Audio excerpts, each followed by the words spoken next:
Everyone, welcome to Raj economics and commerce classes. मैं हूं नीरज कुमार और आज मैं आप लोगों के बीच आ गया हूं क्लास 12 इकोनॉमिक्स का माइक्रो इकोनॉमिक्स का इंपॉर्टेंट ऑब्जेक्टिव को लेकर के। ठीक है, अगर आप जैक बोर्ड के स्टूडेंट हैं या किसी भी बोर्ड के स्टूडेंट हैं और बोर्ड एग्जाम आपका है ना, तो आपके लिए बहुत इंपॉर्टेंट है। कृपया करके कंप्लीट ये वीडियो को देखिए। मैं 30 इंपॉर्टेंट एमसीक्यू आज डिस्कस करने वाला हूं। ठीक है, क्योंकि आपको पता होगा इस बार एग्जाम में 30 क्या बोलते हैं 30 एमसीक्यूज आएगा आप लोगों का, है ना। क्लियर, जिसमें 15 माइक्रो से रहेगा, 15 मैक्रो से रहेगा। ठीक है, ध्यान रखिए, specially it is designed for JAC board, right.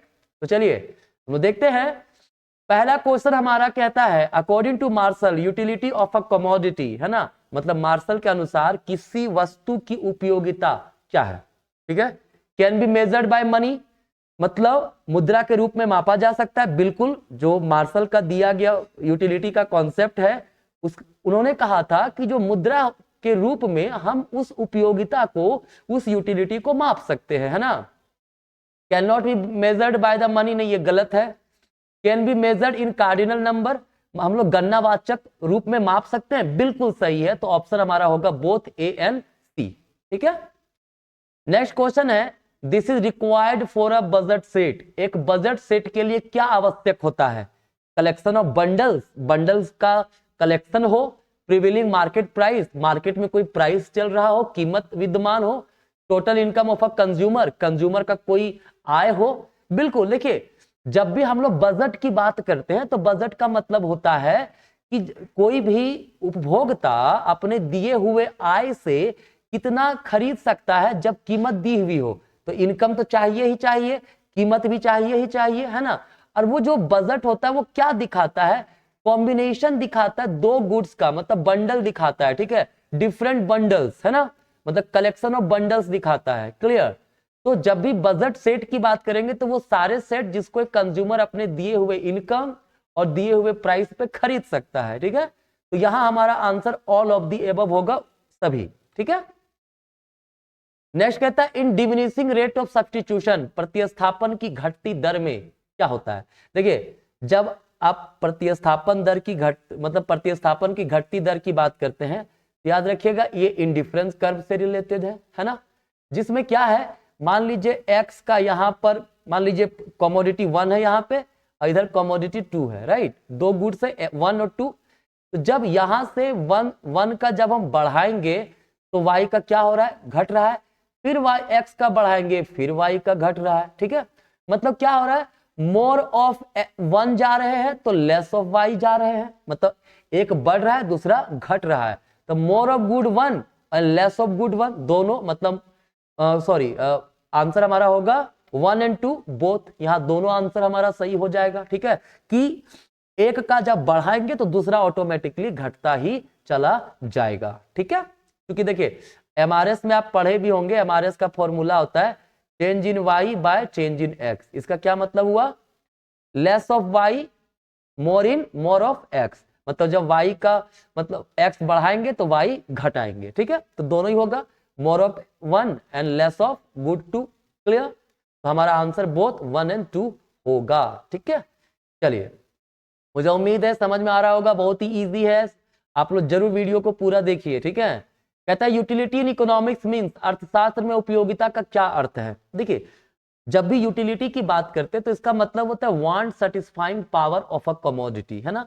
एक वस्तु में जो भी आवश्यकता को पूर्ण करने की क्षमता होती है उसे ही कहते हैं यूटिलिटी। ठीक है, तो हमारा ऑप्शन नंबर 1 वही दिया हुआ, want to satisfying power of a commodity. Clear, चलिए, डेट क्वेश्चन था, है ना। नेक्स्ट है, कहता था स्लोप ऑफ इंडिफरेंस का उदासीनता वक्र का ढाल दर्शाता है, क्या दिखाता है? उदासीनता वक्र का अगर ढाल बोले तो क्या होता है? डिमिनिश करता जाता है, कम होता चला जाता है। ठीक है, ढाल घटता चला जाता है, तो आंसर हमारा होगा डिमिनिशिंग। ठीक है ना, चलिए, कहता है the slope of demand curve for a normal good is, देखिए नॉर्मल गुड्स जो होता है, नॉर्मल गुड्स में क्या होता है, जो डिमांड कर्व का स्लोप होगा वो डाउनवर्ड स्लोपिंग होगा। ठीक है, जब महंगा होगा कम खरीदेंगे, जब सस्ता होगा तो ज्यादा खरीदेंगे। ठीक है, क्लियर, तो निगेटिव स्लोप होगा डिमांड कर्व, कोई दिक्कत नहीं है। चलिए, हाँ, बहुत कोई क्या कहेंगे, नॉर्मल गुड्स के डिमांड कर्व अपवर्ड स्लोपिंग होगा। नहीं, कब होगा अपवर्ड जानते हैं? जब इनकम के साथ रिलेट किया जाए, इनकम बढ़ेगा तो नॉर्मल गुड्स का डिमांड बढ़ेगा, ठीक है। बट यहाँ कहीं मेंशन तो नहीं है ना इनकम, सिंपली बोला slope of demand curve for a normal good. Demand curve का मतलब होता है जहां प्राइस और क्वांटिटी के बीच रिलेशन दिखाया जाए, और नॉर्मल गुड्स में क्या होगा, स्लोप डाउनवर्ड होगा, मतलब निगेटिव होगा, ठीक है ना। चलिए नेक्स्ट है, कहता with the increase in consumers income decrease the consumption of which good. कहता आय में वृद्धि के साथ उपभोक्ता किन वस्तुओं का खपत कम करता है। तो जो घटिया वस्तु होता है ना, जब आय बढ़ता है तो घटिया वस्तु का डिमांड कम करते हैं लोग, ठीक है। इसको निम्न किस्म की वस्तु भी बोलते हैं हम लोग। क्या बोलते हैं? निम्न किस्म का, मतलब जिसका मतलब बहुत अच्छा क्वालिटी का जो नहीं होता है, ठीक है। तो हमारा आंसर क्या होगा? इंफीरियर गुड्स, ठीक है। आय बढ़ेगा किसी का तो इंफीरियर गुड्स का वो डिमांड घटाने लगता है, क्योंकि वो अच्छे क्वालिटी के गुड्स की ओर मूव कर जाता है, ठीक है। नेक्स्ट है, which is the reason of change in demand. मांग में परिवर्तन का कौन सा कारण है? देखिए हमारा मांग में परिवर्तन का मतलब है जब कीमत स्थिर रहे और डिमांड डी से मान लो बढ़ के D1 हो गया, तो कैसे बढ़ सकता है? चेंज इन कंज्यूमर्स इनकम, बिल्कुल। Change in price of related good, बिल्कुल। पॉपुलेशन इंक्रीज, बिल्कुल। ऑल ऑफ दीज होगा, ठीक है। कीमत स्थिर है, कहता है कीमत स्थिर होने के बाद जो मांग को निर्धारित करने वाले अन्य तत्व में अगर परिवर्तन हो तो मांग में परिवर्तन होता है, ठीक है। तो यहाँ पे उपभोक्ता का आय चेंज होगा तब भी मांग जो है वो चेंज हो जाएगा, डी से D1 जा सकता है। रिलेटेड गुड्स का प्राइस में चेंजेस हो तब भी डी का जो डिमांड है वो डी से D1 हो सकता है, या पॉपुलेशन चेंज होता है तब भी हो सकता है, ठीक है। चलिए आगे बढ़ते हैं। कहता है the demand curve for a good shift from D dash to D dash, ठीक है। मतलब यहां से जो हमारा ब्लैक कलर में लिखा हुआ यहां से यहां शिफ्ट कर गया। कैसे कर गया? इसका मतलब है कि कीमत स्थिर है, कीमत के अलावे मांग को निर्धारित करने वाला कोई तत्व होगा जिसमें परिवर्तन हुआ होगा और उसमें परिवर्तन के कारण मांग बढ़ा होगा, तब यहां से कैपिटल डी से स्मॉल डी की ओर डिमांड गया होगा। तो क्या है? Fall in the price of goods, नहीं, प्राइस यहाँ कांस्टेंट रहता है, ठीक है। Rise in the price of goods, ये भी गलत है। Rise in the price of substitute goods, देखिए हमारे पास टी एंड कॉफी है, ठीक है। टी एंड कॉफी, अगर कॉफी का प्राइस बढ़ गया, ठीक है, तो ऑब्वियस सी बात है डिमांड टी का बढ़ेगा। तो ये हमारा करेक्ट आंसर होता है, डिमांड बढ़ा है ना, यहां से यहां जब डिमांड गया मतलब हमारा डिमांड बढ़ा है ना, तो बिल्कुल यही आंसर होगा हमारा, ठीक है। लास्ट आंसर नहीं होगा। क्लियर? चलिए नेक्स्ट कहता है increase in the price of petrol there will be car demand curve in, है ना। कहता है मान लीजिए हम लोग कह रहे हैं पेट्रोल और कार ये दोनों क्या है? कॉम्प्लीमेंट्री गुड्स है। कॉम्प्लीमेंट्री गुड्स का मतलब क्या हुआ? कॉम्प्लीमेंट्री गुड्स का मतलब हुआ कि पूरक वस्तु है जिसका उपयोग एक साथ किया जाता है, ठीक है ना। तो कहता है प्राइस ऑफ पेट्रोल बढ़ा, ठीक है। मान लीजिए ये हमारा डिमांड कर्व है किसका? कार का। क्लियर है? और कार का कीमत के साथ इसका कार का कीमत मान लीजिए कांस्टेंट है ना। तो कहता है पेट्रोल का प्राइस बढ़ गया तो लोग कार का डिमांड करना कम कर देंगे कि नहीं कर देंगे? कार का डिमांड डी से यहां हो जाएगा, ठीक है। तो लेफ्टवर्ड शिफ्ट हुआ है ना, तो क्या होगा? लेफ्टवर्ड शिफ्ट होगा कार के डिमांड में, ठीक है। देखिए मैं इस उम्मीद से आपको बता रहा हूं कि आप लोग पढ़ चुके हैं, प्रिपरेशन कर रहे हैं, मैं बस रिकॉल करवा रहा हूं क्वेश्चंस के अकॉर्डिंगली, ठीक है। तो अगर दिक्कत होता है तो कमेंट जरूर कीजिएगा, है ना। चलिए नेक्स्ट है elasticity of demand for necessities, मतलब जो आवश्यक वस्तुएं होती है, आवश्यकताओं की जो मांग की लोच है वो कैसा होता है? जीरो? नहीं, जो आवश्यक वस्तुएं होता है ना उसमें क्या होता है ना, प्राइस में जब चेंजेस होगा, ठीक है, तो उससे कम चेंजेस होगा डिमांड में, क्योंकि आवश्यक वस्तुएं हैं। अगर महंगा भी हो गया तब भी डिमांड लोग करेंगे। कम कम चेंजेस होगा, कम मान लो बहुत महंगा हो गया तो डिमांड घटेगा, लेकिन बहुत ज्यादा डिमांड नहीं घटेगा, ठीक है। तो इस ऐसे केस में क्या होता है, अगर चेंज इन प्राइस ग्रेटर हो चेंज इन क्वांटिटी से, तो elasticity of demand less than 1 होता है, मतलब लेस देन यूनिटी, एक से कम, ठीक है। नेक्स्ट है price elasticity of demand means, price elasticity of demand का मतलब क्या होता है? इसका सीधा सा मतलब होता है चेंज इन डिमांड, है ना, change in demand, quantity demanded, है ना, due to percentage change in price, है ना। तो इसके अकॉर्डिंगली कहीं ऑप्शन है, पहला ऑप्शन है change in demand due to change in price. Clear, यही हमारा होता है इलास्टिसिटी ऑफ डिमांड, है ना। नेक्स्ट है, कहता है if a demand of a good changes by 60% due to 40% change in the price. ठीक है, तो इलास्टिसिटी ऑफ डिमांड क्या होगा, बोला क्या है, कीमत में 40% का परिवर्तन होने के कारण मांग में कितना परिवर्तन हुआ, 60%। ठीक है, तो इलास्टिसिटी ऑफ डिमांड क्या होता है, percentage change in quantity demand जो कि कितना है 60 divided by percentage change in price जो कि कितना है 40। तो 0 0 कैंसिल हो गया, इसको डिवाइड करेंगे 1.2 है, 0 1.5, हमारा आंसर क्या होगा 1.5। माइनस में हो गया, माइनस में साइन दिया जाता है। ठीक है, तो माइनस हमारा हो गया 1.5, करेक्ट आंसर यही हुआ हमारा। ठीक है, इलास्टिसिटी ऑफ डिमांड में माइनस का साइन दिया जाता है, ठीक है ना, याद रखिएगा। नेक्स्ट है the elasticity of demand at the mid point of a straight line. देखिए, अगर हमारे पास एक स्ट्रेट लाइन ऐसे दिया हुआ है ना, और मिड पॉइंट बीच वाला बिंदु पे बोलता है मांग की लोच क्या होगा, यहाँ मांग की लोच इकाई के बराबर होता है, क्योंकि इसका फॉर्मूला होता है पॉइंट मेथड या ज्योमेट्री मेथड पढ़े होंगे, लोअर सिगमेंट बटा अपर सिगमेंट। तो लोअर सिगमेंट भी इक्वल जितना है उतना ही अपर सिगमेंट है, अपर नीचे इक्वल होने के कारण ईडी बराबर 1 हो जाता है। ठीक है, क्लियर। जैसे देखिए यहाँ लोअर सिगमेंट मान लो ये पूरा ए है, ये पूरा बी है, तो इलास्टिसिटी ऑफ डिमांड होता है लोअर सिगमेंट बटा अपर सिगमेंट, दोनों बराबर है तो इक्वल 1 आएगा ना। ठीक है, ए भी जो ए है वही बी है, मतलब 5 5 है मान लीजिए, तो 1 ही आएगा ना, काटेंगे तो इक्वल टू यूनिटी होगा, विल बी यूनिटी मतलब इकाई होगा। ठीक है, next for luxurious goods demand is. देखिए लग्जरियस गुड्स में क्या होता है ना, प्राइस थोड़ा भी बदले तो डिमांड बहुत ज्यादा बदल जाता है। ठीक है, देखिएगा मोबाइल वगैरह थोड़ा सस्ता हुआ डिमांड बहुत लोग करने लगते हैं। ठीक है, इस केस में क्या होता है, elasticity of demand greater than 1 होता है, मतलब इलास्टिक होता है, ऑप्शन नंबर बी होगा। ठीक है, मतलब हाईली इलास्टिक भी बोल सकते हैं, इसका ऑप्शन थोड़ा सा अजीब दिया हुआ है ना।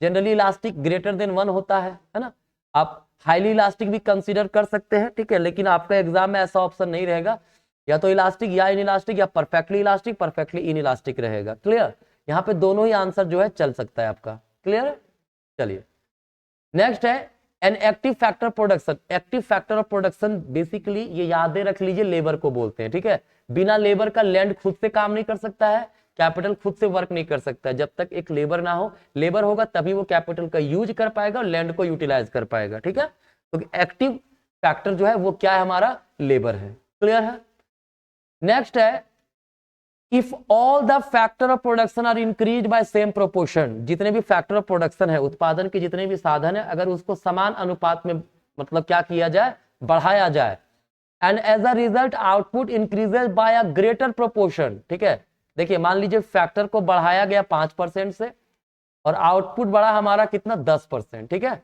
ये एग्जांपल लिए हैं, तो जिस प्रोपोर्शन से फैक्टर को बढ़ाया गया उससे ज्यादा प्रोपोर्शन में क्या बदला, आउटपुट बढ़ला, मतलब उत्पाद बढ़ा। ठीक है, तो इसको बोलते हैं इंक्रीजिंग रिटर्न टू स्केल। क्या बोलते हैं, इंक्रीजिंग रिटर्न टू स्केल। ठीक है, ऑप्शन नंबर सी, पैमाने का वृद्धिमान प्रतिफल। क्लियर, अगर जितना फैक्टर सभी फैक्टर को जिस प्रोपोर्शन में बढ़ाया जाए उसी प्रोपोर्शन में आउटपुट भी बढ़े तो उसको कांस्टेंट रिटर्न टू स्केल बोलेंगे। ठीक है, इसके अलावा कहता है अगर फैक्टर ऑफ प्रोडक्शन को जिस प्रोपोर्शन में बढ़ाएं उससे कम प्रोपोर्शन में आउटपुट बढ़े तो उसको डिक्रीजिंग रिटर्न टू स्केल कहते हैं। क्लियर है, चलिए आगे देखते हैं।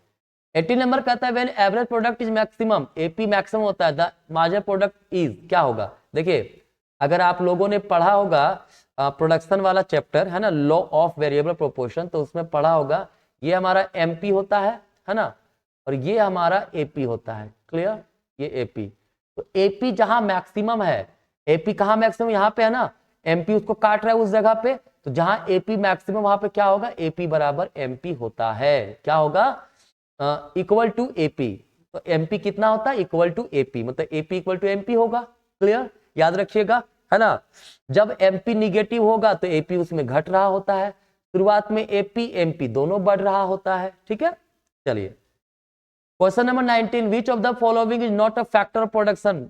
मतलब कौन उत्पादन का साधन नहीं है, लैंड है, लेबर है, कैपिटल है, कैपिटल में ही मनी आ जाता है तो मनी अलग से नहीं लेते हैं। ठीक है, तो ये हमारा आंसर होगा ऑप्शन नंबर सी, बोला है उत्पादन का साधन कौन सा नहीं है। ठीक है, चलिए आगे बढ़ते हैं। कहता है the average product curve in the input output plane will be. देखिए एवरेज प्रोडक्ट कर्व कैसा होता है, अभी मैंने बताया था, इस प्रकार का होता है एवरेज प्रोडक्ट कर्व। किस प्रकार का है, उल्टा यू शेप का है ना, तो एन इनवर्स यू शेप्ड हो जाएगा, उल्टा यू आकार का। ठीक है, चलिए what is the opportunity cost. देखिए अपॉर्चुनिटी कॉस्ट का मतलब होता है second best alternative which is foregone, है ना। इसको ट्रांसफर अर्निंग भी कहते हैं, इसको हम लोग अपॉर्चुनिटी लॉस्ट भी कहते हैं। तो ऑल ऑफ दीज हमारा आंसर होगा। ठीक है, जैसे आपको आपके पास जॉब का ऑफर है 50,000 का, 40,000 का और 35,000 का। ठीक है, तो ऑब्वियस सी बात है 50 को चुनोगे, थोड़े किसको, 40 और 35 को। तो सेकंड बेस्ट कौन सा है, सेकंड बेस्ट अल्टरनेटिव कौन सा है, 40,000 है, तो ये हमारा कहलाता है अपॉर्चुनिटी कॉस्ट। ठीक है, तो ऑल ऑफ दीज हमारा आंसर होगा। नेक्स्ट है औसत लागत का वक्र कैसा होता है, ये हमारा एसी कर्व है। कैसा है, यू शेप का है ना, तो यू शेप्ड होगा आंसर नंबर ए। बड़ा इजी क्वेश्चन है, बट आ सकता है क्वेश्चन एग्जाम में आपके। ठीक है, कहता है average fixed cost at 5 unit of output is 40, AFC कितना है, 40 है। कब, यूनिट जब है हमारा 5 तब। क्लियर है, तो average cost of producing 5 unit क्या होगा, average cost of producing 5 unit कितना होगा, ये निकालना है। देखिए सिंपल सी बात है, एएफसी बराबर होता है हमारा कितना, एफसी इक्वल्स होता है टीएफसी बाय क्वांटिटी, है ना। तो यहां से अगर हमको निकालना है क्या निकालना है, अगर हम बात करें टीएफसी का, तो टीएफसी कितना होगा, एफसी कितना है 40, दोनों को क्रॉस मल्टीप्लाई, तो क्वांटिटी कितना 5 दिया हुआ है ना, एफसी 40 दिया हुआ ना, तो टीएफसी कितना हो गया 200 हो गया। ठीक है ना, कोई दिक्कत नहीं। अब यहां पे देखिएगा एवरेज फिक्स्ड कॉस्ट दिया है 5 यूनिट प्रोड्यूस करने का कितना 40। ठीक है, average cost of producing 5 unit is, यहां पे वेरिएबल कॉस्ट तो नहीं दिया हुआ है, एवरेज वेरिएबल कॉस्ट तो नहीं दिया हुआ है। ठीक है, तो भाई सीधी सी बात है, टीसी बराबर होता है टीएफसी प्लस टीवीसी। ठीक है, यहाँ टीवीसी कुछ दिया ही नहीं है, तो टीसी बराबर टीएफसी हो जाएगा, जो कि कितना है 200, है ना। तो एसी बराबर क्या होता है, टीसी बटा क्वांटिटी, तो क्या हो जाएगा 200 बटा 5, कितना होगा 50, सॉरी 40 होगा ना, कितना होगा जी 200 बटा 5, है ना, कितना हो जाएगा 5 से डिवाइड करेंगे तो 5 चौक 20, 40, ऑप्शन नंबर बी। ठीक है, ये ट्रिकी क्वेश्चन था, है ना। यहाँ पे सिर्फ एएफसी दिया था और एसी पूछ रहा था, एबीसी दिया भी नहीं है ना। नेक्स्ट क्वेश्चन है, कहता है when the total fixed cost of producing 100 unit is 30। ठीक है, मान लीजिए यूनिट हमारा जो है वो कितना है 100 है, और टोटल फिक्स्ड कॉस्ट कितना है 30 है। The average variable cost is 3, average variable cost कितना है, यहीं पे जब 100 इकाई का उत्पादन के लिए कुल स्थिर लागत 30 है और औसत परिवर्तनशील लागत 3 है ना। यहाँ पे एबीसी कितना है 3 है, तो टीबीसी क्या होगा, तो गुना 3, 300 हो जाएगा। देखिए याद रखिएगा, एबीसी बराबर होता है टीबीसी बटा क्वांटिटी। ठीक है, तो टीबीसी बराबर क्या होगा, क्वांटिटी गुने एबीसी। एबीसी कितना है 3 दिया हुआ है ना, तो 100 यूनिट है, 100 गुने 3 300 हो गया। तो पूछा टोटल कॉस्ट कितना होगा, तो टोटल कॉस्ट हमारा होगा टीएफसी प्लस टीबीसी, 300 प्लस 30 कितना हो गया 330, answer option number D. Easy है। आगे देखिए एवरेज फिक्स्ड कॉस्ट कर्व कैसा होता है, देखिए एवरेज फिक्स्ड कॉस्ट इस प्रकार का होता है एएफसी। ठीक है, क्या है, is the straight line parallel to X axis, गलत। Straight line parallel to X गलत। Fall as more unit are produce, बिल्कुल यही, जैसे जैसे और ज्यादा आउटपुट प्रोड्यूस होगा ना, वैसे वैसे एएफसी जो है वो घटता चला जाता है। ठीक है, तो इसीलिए ये इस प्रकार का बनता है।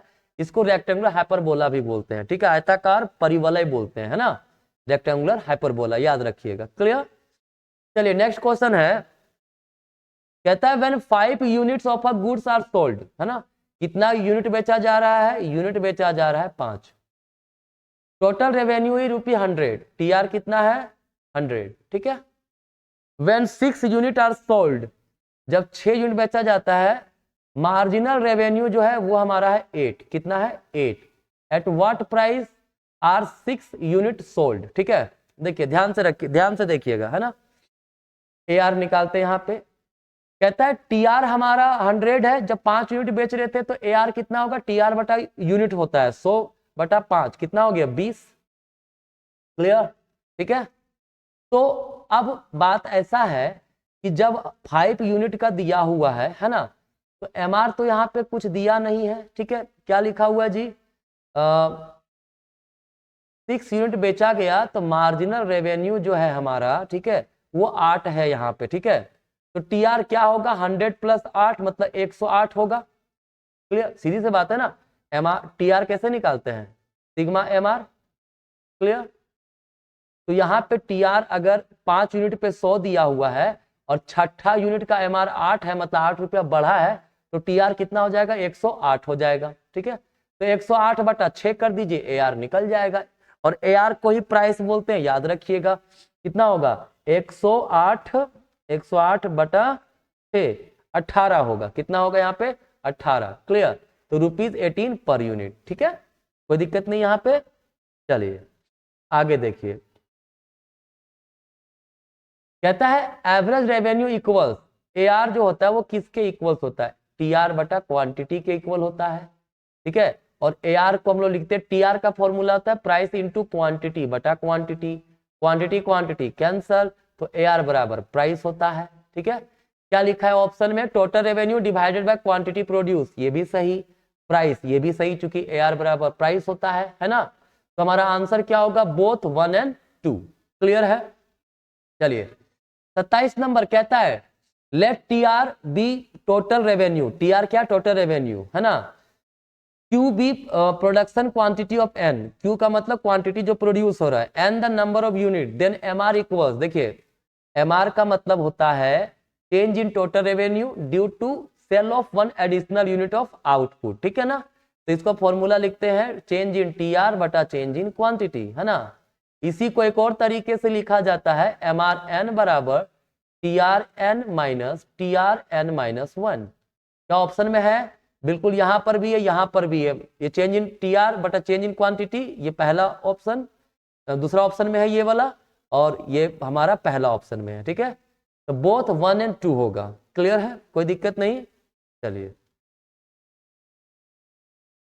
नेक्स्ट क्वेश्चन है, a firm is able to sell any quantity of a good at a given price, the firm's margin revenue curve will be, है ना। कहता है कोई भी फर्म, एक फर्म जो है किसी वस्तु की कितनी भी मात्रा दी गई कीमत पे बेचने में सक्षम है। ठीक है, मतलब सीधी सी बात है कि यहाँ पे कहा गया है गिवन प्राइस का मतलब कांस्टेंट प्राइस है। क्या है, प्राइस कांस्टेंट है। ठीक है, तो फर्म का मार्जिनल रेवेन्यू क्या होगा, greater than average revenue, less than average revenue, equal to average revenue होगा। ऐसा होता है परफेक्ट कंपटीशन में, याद रखिएगा। परफेक्ट कंपटीशन प्राइस गिवन होता है तो वहां पे ए आर बराबर एम आर होता है ना।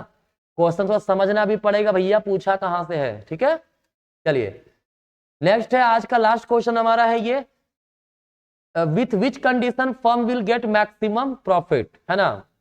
देखिए एक फर्म का मैक्सिमम प्रॉफिट का कंडीशन होता है ये A R equal to M R रहता है, परफेक्ट कंपटीशन का ये प्राइस है, ये हमारा एमसी का कर्व है, मार्जिनल कॉस्ट का कर्व है। ठीक है, तो पहला तो कंडीशन होता है कि M R equal to MC होना चाहिए, वो यहां पर भी है, यहां पर भी है, लेकिन इक्विलिब्रियम यहां पे होगा क्योंकि दूसरा कंडीशन है एमसी एमआर को नीचे से काटे, MC must cut MR from below, नीचे से काटे। ठीक है, तो पहला ऑप्शन क्या है, वेयर एमआर इक्वल एमसी सही है, where MC curve cuts MR from below ये भी सही है, तो बोथ 1 और 2 हमारा आंसर होगा। ठीक है, तो आज का ये आपका 30 क्वेश्चन है, मुझे उम्मीद है ये काफी आपके लिए हेल्पफुल रहेगा, है ना। शेयर कीजिए दोस्तों तक। आज का क्लास यहीं तक, धन्यवाद।